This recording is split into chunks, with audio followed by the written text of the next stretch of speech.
एक हरे भरे वन में नदी किनारे हाथियों का एक समूह रहता था, जिसका मुखिया चतुर्दंत नामक हाथी था। वर्षों से वह समूह उस वन में सुखमय जीवन व्यतीत कर रहा था। लेकिन एक समय वन अकाल की चपेट में आ गया। नदी का जल सूख गया, वन की हरियाली चली गई और हाथी भूख प्यास से मरने लगे। इस विपत्ति से निकलने की प्रार्थना लिए सभी हाथी अपने मुखिया चतुर्दंत के पास गए और बोले, गजराज, इस अकाल की स्थिति में यदि हम और अधिक इस वन में रहे तो काल का ग्रास बन जाएंगे। यहाँ भूखे प्यासे रहना दुष्कर है। कृपा कर किसी अन्य स्थान की खोज करें जहाँ जल स्रोत और हरियाली हो। चतुर्दंत विचार मग्न हो गया। कुछ देर विचार करने के बाद वह बोला, यहाँ से कुछ दूरी पर एक तालाब है जो पूरे वर्ष जल से परिपूर्ण रहता है। हमें वहीं चलना चाहिए। कल सुबह ही हम सब उस तालाब की ओर चलेंगे। अगले ही दिन सभी हाथी उस तालाब की ओर चल पड़े। 5 दिन और 5 रात की यात्रा पूर्ण कर वे वहां पहुंचे। जल से पूर्ण तालाब को देख वे बहुत प्रसन्न हुए और दिन भर वहां क्रीड़ा करते रहे। संध्या होने पर वे बाहर निकले और वन में चले गए।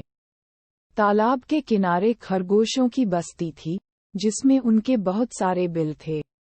लेकिन हाथी इससे अनभिज्ञ थे, अतः वे खरगोशों के बिलों को रौंदते हुए निकल गए। खरगोशों के बिल तहस नहस हो गए। कई खरगोश घायल हुए और कई मारे गए। हाथियों के जाने के बाद सभी खरगोश एकत्रित हुए और स्वयं पर आए इस संकट के विषय में चर्चा करने लगे। एक खरगोश बोला, हाथियों का समूह प्रतिदिन जल के लिए तालाब में आया करेगा। ऐसे में हमारा यहाँ रहना कठिन हो जाएगा। वे हमारे बिलों के साथ हमें भी रौंद देंगे। हम में से कोई भी नहीं बचेगा। हमारा वंश समाप्त हो जाएगा। फिर एक अन्य खरगोश बोला, जीवन है तो सर्वस्व है। जीवन रक्षा के लिए जो संभव हो हमें करना चाहिए। परिस्थिति कहती है कि हमें जीवन रक्षा के लिए तत्काल इस स्थान को छोड़कर अन्यत्र प्रस्थान करना चाहिए।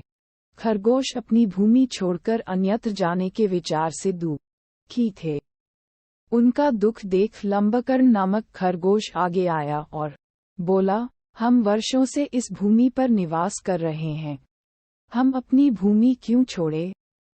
इस भूमि पर हमारा अधिकार है। हमें हाथियों से बात कर उन्हें यहाँ आने से रोकना चाहिए। लेकिन उनसे कौन बात करेगा? कौन उन्हें समझाएगा? सभी खरगोशों ने एक स्वर में पूछा।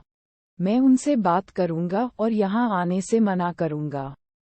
लंबकर्ण बोला, लेकिन क्या वे तुम्हारी बात मानेंगे? अवश्य मानेंगे। मेरे पास एक युक्ति है। मैं उनसे कहूंगा कि ये तालाब चंद्रमा में बैठे खरगोश का है और उसने आप लोगों का यहाँ आने से मना किया है। संभवतः वे मेरी बात मान जाए। लंबकर्ण बोला। अगले दिन लंबकर्ण हाथियों के मुखिया से मिलने तालाब के मार्ग में स्थित एक ऊंचे टीले पर बैठ गया। जब हाथियों का समूह वहां से गुजरा तो वह हाथियों के मुखिया चतुर्दंत से बोला, गजराज, क्या आपको ज्ञात नहीं, ये तालाब चांद में रहने वाले खरगोश का है। आपको बिना उसकी अनुमति के इस तालाब के जल का उपयोग नहीं करना चाहिए। चतुर्दंत ने पूछा, तुम कौन हो? मैं चांद में रहने वाले खरगोश का संदेशवाहक हूँ। उसने मुझे अपने संदेश के साथ आपसे मिलने भेजा है।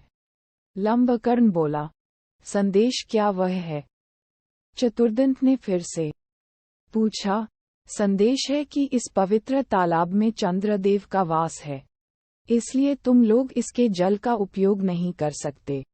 मैं कैसे मान लूं कि यह तालाब चंद्रदेव का है? जब तुम मुझे तालाब में चंद्रदेव के दर्शन कराओगे, तभी मैं ये बात मानूंगा और अपने दल को यहाँ आने से रोकूंगा। चलो मेरे साथ और स्वयं देख लो। कहकर लंबकर्ण चतुर्दंत को तालाब के किनारे ले गया। उस समय तालाब में चांद की छाया पड़ रही थी। लंबकर्ण चतुर्दंत को वह छाया दिखाते हुए बोला, गजराज, देखो, तालाब में चांद का वास है। अब तो मेरी बात मान लो। चांद की छाया को चंद्रदेव समझकर चतुर्दंत ने उसे प्रणाम किया और वहां से लौट गया। उसके बाद उस तालाब में हाथियों का समूह कभी नहीं आया।